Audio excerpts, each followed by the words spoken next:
हसे ततो नो अभयं कुरु शन्नः कुरु प्रजाभ्यो भयन्नः पशुभ्यः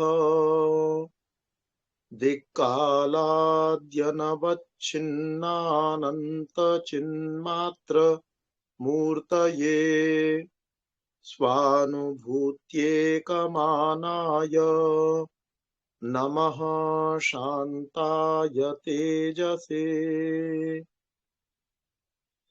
ॐ यथेमां वाचं कल्याणीमावदानि जनेभ्यः ब्रह्मराजन्याभ्यां शूद्राय चार्याय च स्वायचारणाय च ओम शांति शांति शांति। हे परमेश्वर, हम सभी को सामर्थ्य दीजिए कि इस कल्याणी वेदवाणी को धरती के सभी मनुष्यों तक हम सभी मिलकर के पहुंचा सकें। बहुत सुंदर चर्चा 16 संस्कारों को लेकर के चल रही है और ब्रह्मचर्य जो भारतीय संस्कृति का, सभ्यता का मुख्य आधार है, उस पर चर्चा कल भी कुछ की गई और आज भी उसी विषय को लिया जाएगा। ब्रह्मचर्य को बहुत संकुचित अर्थों में प्रायः करके माना गया है, इसलिए इसको बार बार कहा जा रहा है। कल भी इस बात को कहा गया कि ब्रह्म शब्द के अनेक अभिप्राय हैं और उदाहरण कल दिया गया कि हम लोग नहरों के पानी का उपयोग करके उस पानी को खराब होने से बचा सकते हैं। इसी प्रकार से ब्रह्मचर्य के पालन में भी हमको ये बात ठीक ऐसे ही समझनी चाहिए। कोई व्यक्ति केवल लेटा रहे और वो बस यही संकल्प करता रहे, मैं तो ब्रह्मचर्य की रक्षा करूंगा, तो ये कोई ब्रह्मचर्य नहीं है और इसके द्वारा ब्रह्मचर्य की रक्षा हो भी नहीं पाएगी। ब्रह्मचर्य सोद्देश्य है। जैसे बल सोद्देश्य होता है, आपका सामर्थ्य, आपका ज्ञान सोद्देश्य होता है, उद्देश्य के साथ में होता है। आपका जो सामर्थ्य है वो उद्देश्य के साथ में होता है, आपका ज्ञान उद्देश्य के साथ होना चाहिए। और ज्ञान का उद्देश्य अच्छा ना हो तो उस ज्ञान का फायदा क्या है। तो आपने ब्रह्मचर्य का जो पालन करना है उसका उद्देश्य होना चाहिए और अच्छा उद्देश्य होना चाहिए। कुछ व्यक्तियों के का ब्रह्मचर्य के पालन का भी उद्देश्य क्या हो जाता है, ब्रह्मचर्य के पालन का भी उद्देश्य ये हो जाता है कि इस ब्रह्मचर्य के पालन के द्वारा हम लोग जो है ना और ज्यादा हमारे पास कोई शारीरिक सामर्थ्य आए और उससे हम विषय भोग में और ज्यादा प्रवृत्त हो पाए। विषय भोग में तो ये जो सोच है, इस सोच के लिए ब्रह्मचर्य नहीं है। ब्रह्मचर्य का उद्देश्य क्या होना चाहिए, ऋषि दयानंद इस पर भी लिखते हैं। ब्रह्मचर्य का उद्देश्य समाज का कल्याण ही होना चाहिए और वही व्यक्ति ब्रह्मचर्य का पालन कर पाएगा जिसके सामने बड़ा उद्देश्य हो। ये धन कमाना ये बड़ा उद्देश्य नहीं हो सकता। आपने सोचा कि मैं 50 अरब का मालिक हो जाऊं, के 50 करोड़ का, के 50 लाख का, आपने सोचा कि मैं मालिक हो जाऊं मृत्यु से पूर्व, ये बड़ा उद्देश्य नहीं है। बड़ा उद्देश्य क्या है, सारे समाज को मैं व्यायाम करने वाला बना दूंगा। जैसे राम मूर्ति ने, पहलवान राम मूर्ति ने सोचा कि वो सारा जीवन जो है ना व्यायाम के पक्ष में प्रचार करते रहे। उसमें कहीं सीमा नहीं है और उसके अंदर निराशा कहीं नहीं है। इसके अंदर निराशा कैसी है, धन कमाने के पीछे भी मनुष्य का उद्देश्य होता है। कहीं किसी का अपमान हो गया, उसके पास में धन कम था और उसने देखा भाई जो धनपति था उसको बड़ा सम्मान मिल रहा था और उसने सोचा भाई मैं भी इतना ही धनपति बनूंगा। अब वो धनपति तो बन गया, जितना उसने सोचा था उतना धन उसने कमा लिया। उस धन को कमाने के बाद भी किसी ने उसका अपमान कर दिया। उतने ही धन को जितना उसने सोचा था, अब वो क्या सोचता है, उसमें निराशा आ जाती है। अरे मैंने सोचा था कि ये धन कमाने के बाद कोई छोटा सा बच्चा भी आकर के आपको, जिसको आपका पता ही नहीं आप कितने धनपति हैं या उसको धन का महत्व ही नहीं पता है, धन से क्या कुछ होता है, और उसने आपका आकर के अपमान कर दिया, तब आपको निराशा हो जाती है। क्या निराशा हो जाती है? भाई मैंने तो धन इसलिए कमाया था कि खूब सम्मानित होऊंगा, अरे इतना धन कमाने के बाद में ये छोटा सा बच्चा या छोटा सा आदमी जो है वो अपमान करके चला गया। या आप सोचते थे इतना धन कमा लूंगा तो दुनिया के सारे व्यक्ति जो है मेरे को सम्मान की दृष्टि से देखेंगे, और आप बहुत बड़ी गाड़ी से एक दिन उतरे, एक रिक्शा वाले ने आपकी तरफ देखा ही नहीं, आपको प्रणाम ही नहीं किया। बहुत सारे लोग किया करते थे, उसने कहा होगा धनपति, अपने लिए होगा, हमारे को क्या दे रहा है। तो ये जो उद्देश्य है ये बड़ा उद्देश्य नहीं कहा जा सकता। ऋषि दयानंद कहते हैं ब्रह्मचर्य के तभी संभव हो सकता है। एक स्वामी शिवानंद और हुए, एक तो अभी भी हैं, एक पुराने हुए जिन्होंने ब्रह्मचर्य पर बहुत सुंदर पुस्तक लिखी, वो भी इस बात को लिखते हैं। वो कहते हैं ब्रह्मचर्य की सिद्धि तब हो पाएगी जब आपके पास में बड़ा उद्देश्य होगा, और उसकी सार्थकता भी उसी में है। आपके पास में बल बहुत है, आप कुछ करते नहीं हो, कोई काम नहीं करते हो, तो लोग क्या कहेंगे, परमेश्वर क्या कहेगा? जिसने आपको बल दे दिया, बल का स्वामी परमेश्वर, आपको देने वाला जो परमेश्वर है वो क्या कहेगा, इसको काहे का बल दिया था, इसने बल का कोई उपयोग तो किया ही नहीं है। तो ब्रह्मचर्य सिद्ध भी तब हो पाएगा जब हमारे पास में बड़ा उद्देश्य होगा, बड़ा लक्ष्य होगा। और ब्रह्मचर्य की सार्थकता भी इसमें है कि आप सामाजिक कुछ बड़ा उद्देश्य रखें। शिक्षा के प्रचार प्रसार का आप उद्देश्य रख सकते हैं, ज्ञान के प्रचार प्रसार का, वेद के प्रचार प्रसार का उद्देश्य रख सकते हैं। समाज को कोई एक चीज ले सकते हैं कि मैं समाज में चोरी कोई ना करे, कोई रिश्वत न ले, मैं ऐसा ऐसा प्रयास करूंगा। अब सबके बच्चे जो हैं वो झूठ न बोलने वाले हों, मैं ऐसा प्रयास करूंगा। ये थोड़ा थोड़ा जो ये बड़ा लक्ष्य है कि समाज के अंदर 50 करोड़ लोगों को मैं ये चीज सिखाने का, बेशक आप 5 ही व्यक्तियों तक पहुंच पाए, लेकिन इतना बड़ा जब लक्ष्य होगा, और इन लक्ष्यों के कारण बड़े व्यक्ति तभी ब्रह्मचर्य का पालन कर पाए। स्वामी दयानंद के समकालीन एक केशव चंद्र सेन नाम के व्यक्ति थे, और उन्होंने एक दिन स्वामी जी से पूछा, बंगाल के नेता थे वो, और उन्होंने स्वामी जी को आकर के पूछा, स्वामी जी आपको जो है कभी काम वासना ने सताया कि नहीं सताया? तो बोले मुझे काम वासना ने नहीं सताया। फिर वो कहने लगे ऐसा कैसे हो सकता है, ऐसा कैसे हो सकता है कि भाई ये तो हो सकता है कि आपके मन में कोई काम वासना से पूर्ण विचार आए, आपको विषय भोगने का विचार आए, और आपकी कोई दूसरी विचार की क्षमता, विचार की शक्ति आपकी, वो उस विचार को आकर के दबा दे कि मैंने इस प्रकार के विचारों को नहीं करना, इधर नहीं बढ़ना है। लेकिन ऐसा कैसे हो सकता है कि आपके मन में कभी कोई विचार ही ना उठे? तो उन्होंने कहा भी 2 मिनट रुकिए, और स्वामी जी ने आंख बंद की, और आंख बंद करके दोबारा खोली, फिर आंख खोल करके फिर कहा मेरे मन में आज तक कोई विचार नहीं आया, ऐसा कोई गलत विचार कभी आया हो ऐसा मुझे मेरी स्मृति में नहीं है। और ऐसा क्यों हुआ कि मेरे मन में कोई गलत विचार नहीं आया? सारी दुनिया के मन में ऐसे विचार कभी ना कभी तो आते होंगे, कभी सोते हुए, जागते हुए, दिन को, रात को, कोई विशेष दृश्य देख करके, आप भी उसी दुनिया के अंदर रह रहे हैं, तो कभी तो आते होंगे। तो इसलिए मेरे मन में विचार नहीं आया क्योंकि मेरे पास करने को काम बहुत है। वासना मेरे पास में आती है, मेरे मस्तिष्क के बाहर आती है, मेरा दरवाजा खटखटाती है, लेकिन मैं इतना व्यस्त होता हूं कि मुझे वो उसका खटखटाना जो है वो दिखाई ही नहीं देता।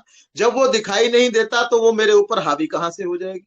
आपके आपके पास में कोई व्यक्ति आया, आप उसको एंटरटेन नहीं करोगे, आपका ध्यान ही उसकी ओर नहीं गया, तो आप उसके अंदर उलझ कैसे जाओगे? तो क्या इससे पता क्या चला कि आपके पास में जब बड़ा लक्ष्य होगा, स्वामी दयानंद आमतौर पे परेशान नहीं हुआ करते थे, उनके उठने का, सोने का, सब चीजों का समय निश्चित था। कितना हमको कितना निर्धारित, कितना निश्चित अपने जीवन के अंदर होना चाहिए। आप देखें कि वो 15 मिनट दोपहर को भोजन के बाद बाई करवट लेटा करते थे, और 16वें मिनट में उनके साथ में, उस समय में जब वो बहुत काम करने लगे, तो लोगों ने, किसी ने उनको हेल्पर भी दे दिए, बहुत सारा, भाई आपको जितने व्यक्ति चाहिए उतने व्यक्ति रख लो, कोई आपका भोजन बनाने वाला रख लीजिए, सारा जीवन आप क्या खुद ही भोजन बनाते रहेंगे? तो भोजन बनाने वाला, कोई किताब लिखने वाला उनको दे दिया। तो जो उनका सेवक था वो 16वें मिनट में तौलिया लेकर के और लोटे में पानी लेकर के तैयार रहता था कि स्वामी जी उठेंगे और मुंह धोने के लिए इधर आएंगे। इतना निश्चित, इतना निर्धारित व्यक्ति का जीवन था। 10 बजे उनको सोने के लिए समय नहीं लगता था कि सोए और करवटें बदल रहे हैं जी, है ना, वो याद में तेरी जाग जाग के हम रात दिन करवटें बदलते रहे। कोई करवट उन्होंने जिंदगी भर कभी करवट नहीं बदली। एक बार सोए और सो करके कुछ सेकंड के अंदर उनको नींद जो है आ जाती थी, इतनी निद्रा उनके वश के अंदर थी।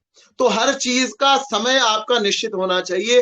अगर हम ब्रह्मचर्य केवल केवल मात्र जितना संकुचित हमने इसको समझ लिया है, उतना संकुचित ये चीज जो है वो नहीं है।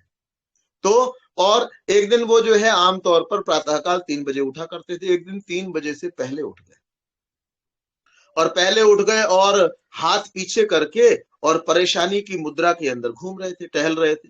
तो कोई और जो साथ में रहने वाला था उसकी भी नींद खुल गई। अरे स्वामी जी कैसे उठ गए, तो 3 बजे उठने वाले हैं। अब उठ करके उसने देखा और पूछ लिया, अरे आप स्वामी जी आज जल्दी उठ गए हैं और परेशान लग रहे हैं, आपका परेशान होने का क्या मतलब है।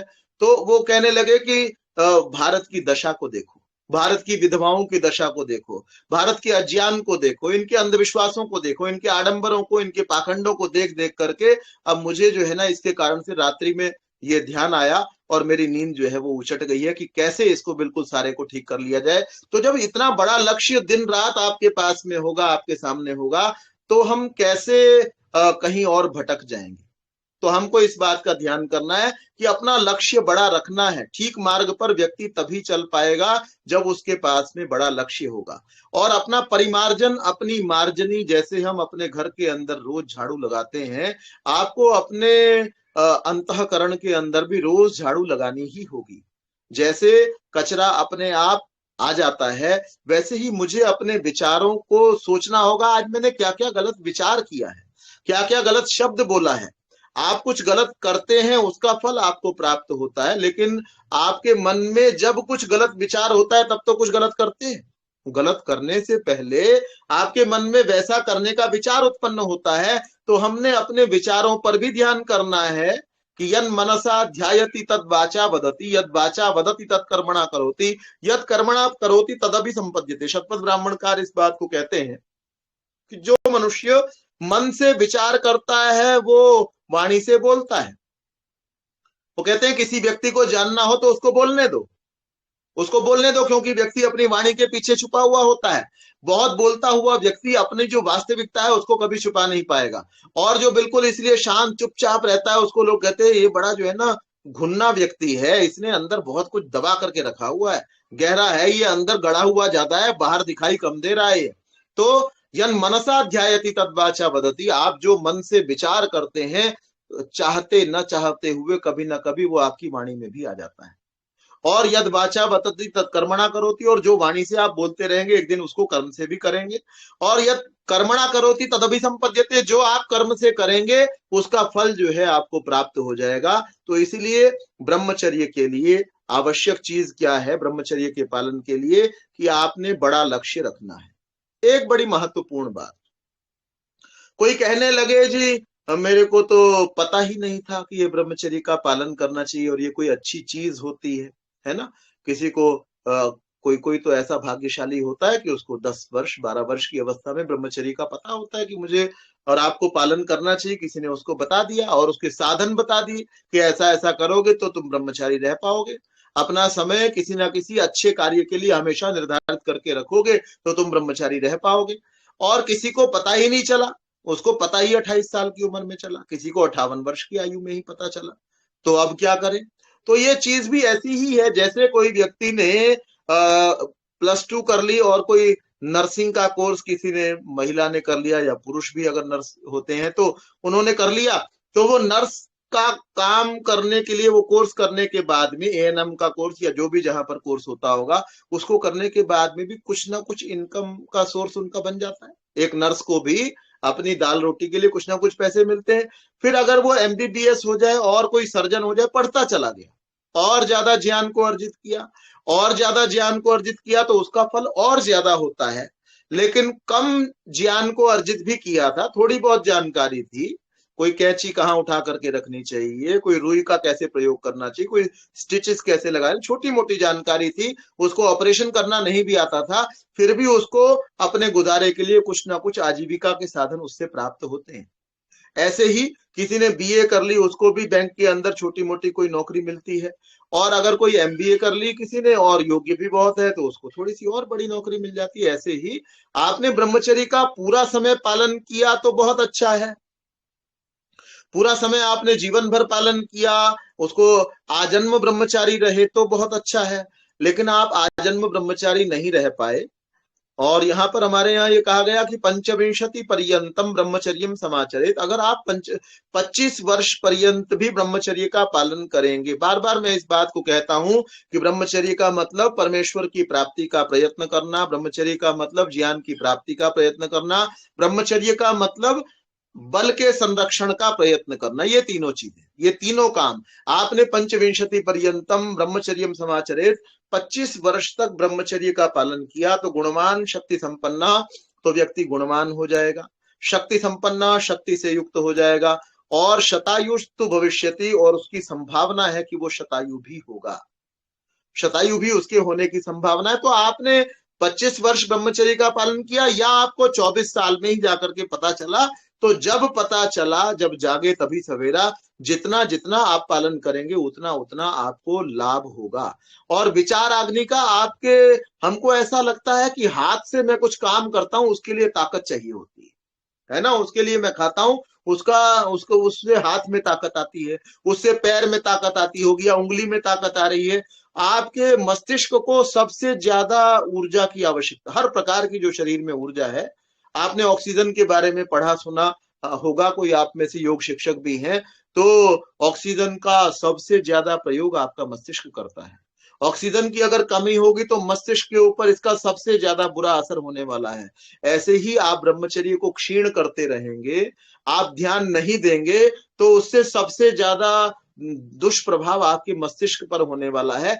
आपके पास शरीर का बल अब नहीं है, अब आप कम से कम ब्रह्मचर्य के जो दूसरे अभिप्राय हैं कि ज्ञान के अर्जन के अंदर अपने दिमाग को लगा दीजिए, बाहर की चीजों से हटा लीजिए, तो इस तरफ हम करेंगे तो उससे भी लाभ हो जाएगा। ऋषि दयानंद की और अनेक संस्मरण ऐसे आते हैं, और भी व्यक्तियों के होंगे और विद्वानों के होंगे। तो उनका ये आता है कि एक बार जो है ना, एक जो किसान था वो अपने बैल को पीट रहा था, बैलगाड़ी में जुता हुआ बैल था, और उसको पीट रहा था कि वो एक जगह से उस बैलगाड़ी को निकाल नहीं पा रहा था। बैलगाड़ी जो है वो धंसी हुई थी कहीं पर, तो वो पीट रहा था जिससे ये खींचे और निकले। तो उन्होंने कहा भाई इसको क्यों पीटते हो? इससे एक तो उनकी दयालुता का पता चलता है, दूसरा ब्रह्मचर्य के बल का पता चलता है। और कहने लगे भाई तुम इसको क्यों पीटते हो कि भाई ये निकाल नहीं पा रहा है? बोले इसको खोल दो, खोल दो। और खोलने के बाद में फिर उस जगह पर वो खुद खड़े हो गए जहां पर बैल को बांधा करते थे, और उन्होंने खींच करके उस बैलगाड़ी को उस गड्ढे से बाहर निकाल दिया। ऐसे ही एक उदाहरण उनका कासगंज का है। कासगंज के अंदर दो सांड लड़ रहे थे, और स्वामी जी ने जाकर के, वो लंबे तगड़े थे, ये ब्रह्मचर्य जो है उसका सामर्थ्य जो स्वामी दयानंद को कुछ लोगों ने ये कहा, पहले ये कासगंज वाली जो घटना है, तो दो बैल लड़ रहे थे, तो दो बैलों के सींग पकड़ करके उन्होंने दोनों बैलों को अलग कर दिया। एक बार कोई उनको कहने लगा भाई आप जो है ना इस प्रकार से रहते हैं तो कोई आकर के आपको परेशान कर देगा, अकेले रहते हो, कोई ना कोई आपका संरक्षक होना चाहिए। आप सत्य बोलते हो और सत्य लोगों को पसंद नहीं आता है। सत्य आप जब बोलते हैं, आप कहते हैं ये मूर्ति पूजा नहीं करनी चाहिए, ये तो जड़ है, परमेश्वर तो निराकार है, आप सत्य बोलते हो, और जिसकी जो बहुत समय की मान्यता है, उस मान्यता के कारण से वो आपका विरोधी हो जाता है। तो कोई ना कोई आपके संरक्षक भी तो साथ में होने चाहिए। तो संरक्षक साथ में होने चाहिए, तो फिर कैसे संरक्षक होने चाहिए? तो उन्होंने इसके जवाब में ये कहा, कहने लगे कि अभी की तुम क्या बात करते हो, लेकिन जब मैं युवा था, छोटा था, अपने घर में रहा करता था, तो मेरे अकेले के हाथ में तलवार होती थी और बहुत सारे लोग सामने होते थे, वो भी मेरा कुछ नहीं कर पाते थे, तो आप इस चीज की चिंता नहीं करो।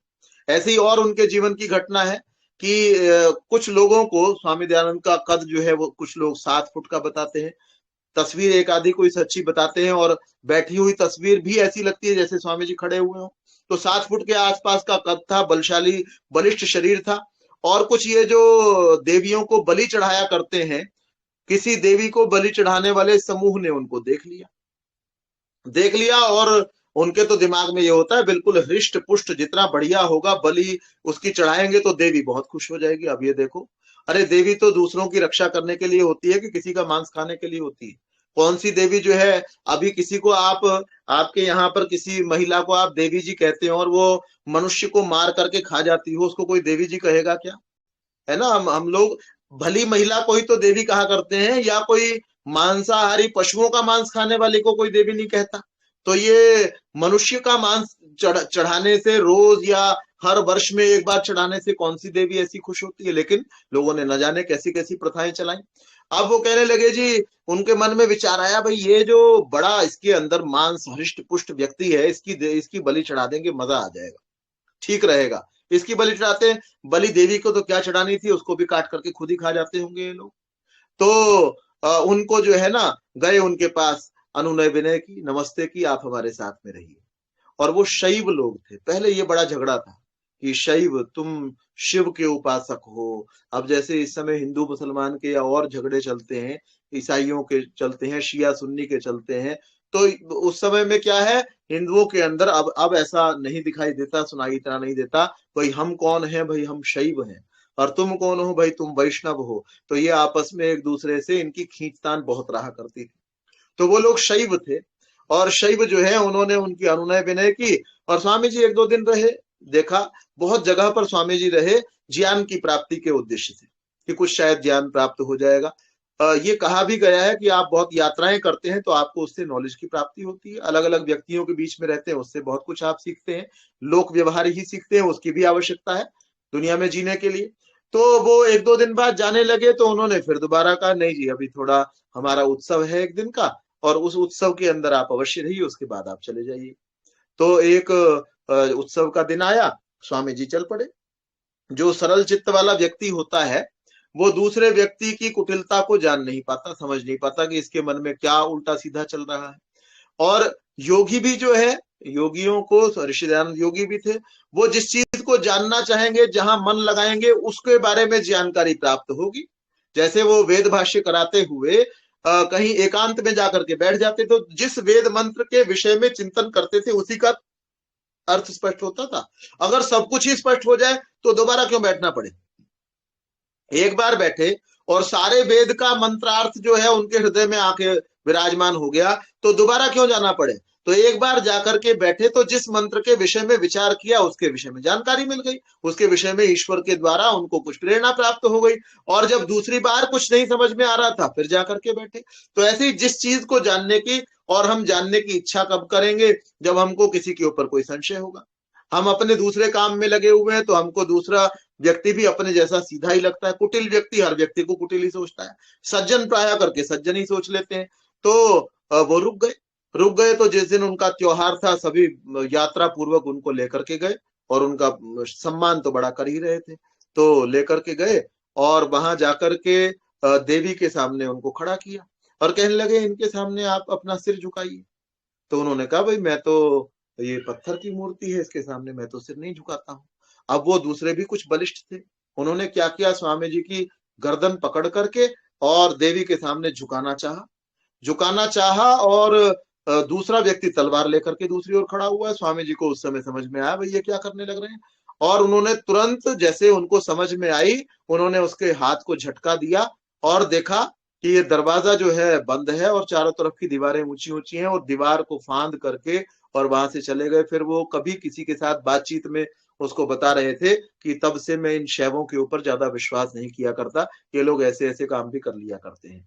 तो ये क्या है, ये ब्रह्मचर्य का बल है, ब्रह्मचर्य का सामर्थ्य है। एक राव कर्ण सिंह की घटना उनके जीवन की आती है कि उन्होंने जो है, उनके कोई गुरु थे, रंगाचार्य करके गुरु थे, और रंगाचार्य जो गुरु थे वो कुछ उनकी मान्यताएं अलग थी। स्वामी दयानंद जो है वो वेद की मान्यताओं को सामने रखते थे। और एक दिन जो है वो आए और तलवार निकाल करके स्वामी जी के सामने खड़े हो गए, और उनके जो वो थे, शिष्य थे, राव कर्ण सिंह, और जो है स्वामी जी को मारने को उद्यत हुए। तो स्वामी जी ने उनका बाएं हाथ से उनका दायां हाथ पकड़ लिया, और उनकी तलवार को नीचे लगा करके उसके दो टुकड़े कर दिए। तो ये क्या है, वो तो क्षत्रिय था, जो तलवार चलाना जानता था। स्वामी जी तो शास्त्रीय व्यक्ति थे, शास्त्र का के संबंध में कार्य किया करते थे, लेकिन इतना बल जो है वो उनके पास में था। और उनको कहा कि अगर शास्त्रार्थ कराने की इच्छा है तो तुम जाओ अपने गुरु के पास में, उसको कहो कि मेरे पास आकर के शास्त्रार्थ करे, या मैं उसके पास चलता हूं और शास्त्र का क्या अभिप्राय है हम लोग स्पष्ट कर लेंगे। और तुमको ये शस्त्र युद्ध करना है तो ये मेरे साथ में मत करो, ये उदयपुर नरेश के साथ में जाकर के भिड़ो, या अपने मुकाबले के जो राजा हैं उनसे जाकर के भिड़ो, जाओ यहां से। तो ये क्या है, ये ब्रह्मचर्य की शक्ति जो है वो उनके पास में थी। तो ब्रह्मचर्य में कोई भी सभ्यता, कोई भी संस्कृति निखालिस झूठ पर कैसे आश्रित हो सकती है, इतनी ब्रह्मचर्य की महिमा। ब्रह्मचर्येण देवा मृत्यु अपाघ्नत, ब्रह्मचर्य से देवताओं ने मृत्यु को दूर धकेल दिया। ब्रह्मचर्येण कन्या युवानम विंदते पति, ब्रह्मचर्य पूर्वक, ब्रह्मचर्य का पालन करने के उपरांत कन्या जो है वो युवा पति का वरण करती है। ब्रह्मचर्य के नाम पर आपके भीष्म जो है वो उनको बाल ब्रह्मचारी कहा जाता है। ब्रह्मचर्य के नाम पर हनुमान की प्रसिद्धि हुई, और न जाने कितने आपको गली कूचों में, कहीं मध्य प्रदेश में कहीं और जाएंगे, एक वो मंदिर जो है जिसके अंदर वो स्त्रियों को प्रवेश नहीं करना चाहिए, ऐसा करके कोई मंदिर बना हुआ था, बड़ा विवाद उसके ऊपर हुआ। कितना वो ब्रह्मचारी व्यक्ति रहा होगा। क्या कोई ब्रह्मचर्य अगर बिल्कुल ही गलत चीज हो, उसके ऊपर कोई संस्कृति आश्रित हो सकती है क्या, कि उसके ऊपर ही हमने झूठ के ऊपर ही, ढकोसले के ऊपर ही चीजें खड़ी करके रख ली है। तो हम अगर उसका पालन करते हैं, जिसने भी पालन किया है उसने उसका समर्थन किया है, उसने उसका गीत गाया है, लेकिन उसको ठीक समझने के बाद में, हर चीज का यही है कि आप उसको ठीक समझें उसके बाद में करें। आपने ठीक नहीं समझा, आपने दाल सब्जी बहुत बढ़िया बनाई, कोई दाल आपने बहुत बढ़िया बनाई, मसाले आप डाल रहे थे, मसालों की आपको कुछ ना कुछ पहचान भी थी, हल्दी भी आपने डाल दी थी, जीरा भी डाल दिया था, कुछ नमक भी डाल दिया था, लेकिन सारी पहचान नहीं थी, थोड़ी सी आपने उसमें मिट्टी डाल दी। अब ये थोड़ी सी मिट्टी डालने के बाद में वो दाल अच्छी भली जो है खराब हो गई। तो हमने चीज को समझने के बाद में उसको अप्लाई करना है, ठीक से समझ करके अप्लाई करना है, जो ठीक प्रकार है, ठीक से हमको काम को करना है, समझने के बाद में करना है, तो हम निश्चित रूप से उससे लाभान्वित होंगे। थोड़ी भी गड़बड़ कर देंगे, जानबूझ करके भी गड़बड़ करेंगे, या बिना जाने बुझे भी गलती होगी, तो उसका नुकसान हमको भुगतना ही पड़ेगा। किसी ने जानबूझ के मिट्टी मिलाई हो, पता हो ये मिट्टी है तो मिलाई हो, और बिना उसको जो है ना आमचूर समझ करके या कुछ और समझ करके मिला दिया हो, तो दोनों ही अवस्थाओं में आपका टेस्ट जो है जीभ का खराब होने वाला ही है। और आपने कुछ ऐसी चीज डाल दी, कोई जहर ही डाल दिया हो, तो उसकी जो हानि है वो होने वाली ही है। तो ये बात भी बड़ी महत्वपूर्ण, बहुत समझने की है। अगर आपने 40 वर्ष तक ब्रह्मचर्य के किसी हिस्से का पालन नहीं किया है तो अब से आरंभ कर दीजिए, कम से कम मन पर उसका संस्कार तो अच्छा पड़ेगा, और आगामी जन्म के अंदर आपको उसका लाभ प्राप्त होगा। समय इजाजत नहीं देता कि और चर्चा इस विषय पर की जाए। आप सभी ने बहुत ही ध्यानपूर्वक सुना, आप सभी का बहुत बहुत धन्यवाद। ओम द्यौः शान्तिरन्तरिक्षं शान्तिः पृथिवी शान्तिरापः शान्तिरो